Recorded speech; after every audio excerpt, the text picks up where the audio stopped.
Днес картите ни показват, че към теб се запъти успех, мила душа. Затова, нека да проверим сега заедно какво представлява този успех.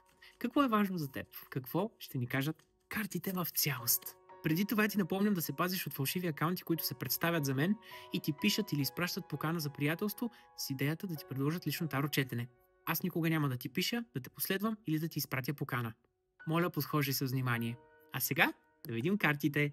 Веднага ще започна с това, че тук има огромна война вътре в теб. Конфликт, вътрешен такъв. Нещо, което е обвързано с бъдещето ти или нещо, което правиш, нещо, което е голяма твоя страст. Нещо, което към момента сякаш определяш, че се проваля или разрушава.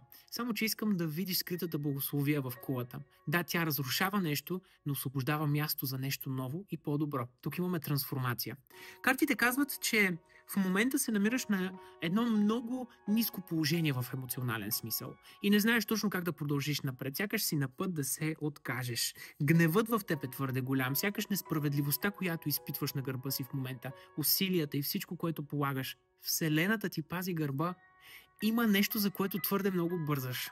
Сега, картите казват, че ти предстои много безгрижие и щастие. С други думи, успех има в това, което ти искаш, но не по начина, по който ти го искаш или не в момента, в който ти го искаш. Защото тук има нещо много специфично, което ти пречи. Пречи ти и то е заблокирано. Блокаж.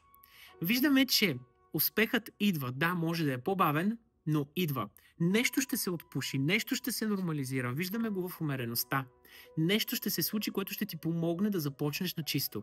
И дори да не можем да кажем точно в момента какво е, много е важно да знаеш, че картите днес съветват да вървиш напред, да не спираш и да го направиш по най-правилния за себе си начин. Усещай го със сърцето си, но не бързай с разсъдъка си. Защото това, което те кара да бързаш, ще ти донесе неуспеха, а това, което е балансирано, ще ти донесе успех. В този смисъл вярвай в себе си. Аз вярвам в теб. Всичко ще бъде наред.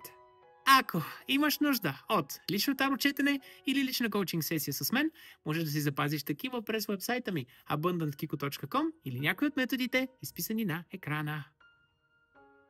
Благодаря ви за отделеното внимание и гласуваното доверие, прекрасни хора. Можете да ме последвате и в останалите ми социални мрежи, както и бързо и лесно да си запазите час с мен през вебсайта ми или другия метод, изписан на този екран.